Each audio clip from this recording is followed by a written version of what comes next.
Warning: Bitag Live Primetime is a social media production that caters to mature audiences. It is a no-holds-barred expression of views and opinion of the investigative journalist and host Ben Tulfo, intended for Filipino viewers worldwide. Discussions may contain language and humor that may be inappropriate for some sensitive viewers.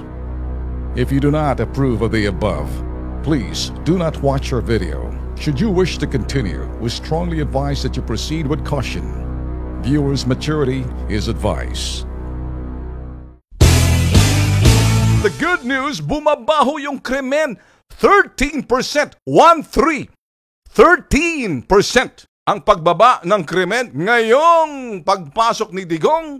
Alam niyo ba bakit? Etong sasabihin ko sa inyo mga bossing. Anak ng tipaklong, kung hindi ka ba naman bababa, unang-una nakikita mo rito, nakikita ng bubulagtaan kaliwat kanan. Yun hong, alam niyo kasi pagdating ho sa droga, pag ang droga lumaganap, everything is, nandyan yung bank robbery, nandyan ho yung sinasabing kidnapping for ransom, nandyan ho yung sinasabing,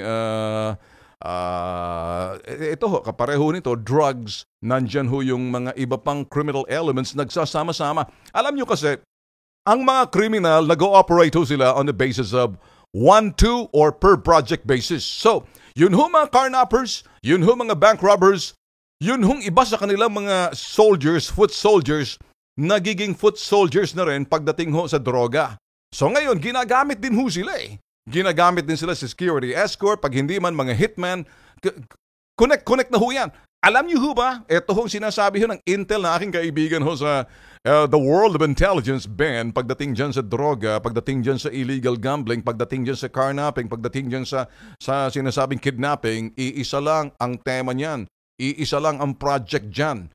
Sila mga player, nire-recruit. Ano ho bang laman ng Muntinlupa? Sige, Sputnik, Oxo, buhay pa ba yun?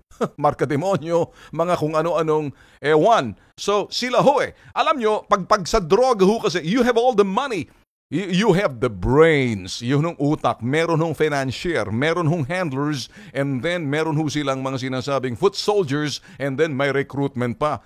Money talks. Kaya ang sinasabi ho ngayon ng PNP, marami pang mamamatay na mga Chinese na mga sa droga.